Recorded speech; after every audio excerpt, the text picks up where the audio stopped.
their country's newly initiated land reform, despite U.S. President Donald Trump threatening to cut its support to the rumble nation.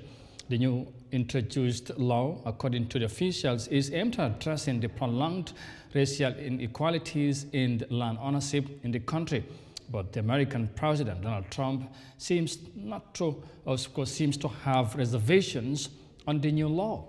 Now, let's have more details of that in this report.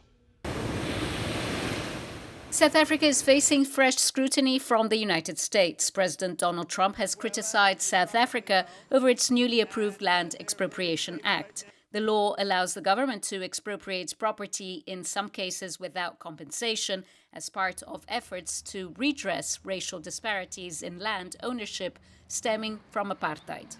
The Expropriation Act is no different from a law like eminent domain in the United States. But ours would specify certain conditions where it may be justifiable to compensate one differently, where property is in a particular condition, or when it is for land reform purposes, which can be in the public interest and also for public purpose. So that's something that we've said quite clearly. The United States, a key strategic partner for South Africa, has launched an investigation into the matter. Everybody who is in Trump's focus in the first 100 days must be scared, because Trump is about tariffs, tariffs, and tariffs. And tariffs are going to increase the price of any good. It's going to affect trade and investment in any of the cases which he picks up. And it's going to make things a lot more difficult for small businesses, especially. And we hope that, of course, AGOA is not weaponized for other endeavors, but without fail, South Africa is also the gateway to Africa. And pulling South Africa out of AGOA unilaterally would also have an impact on the greater continent as a whole.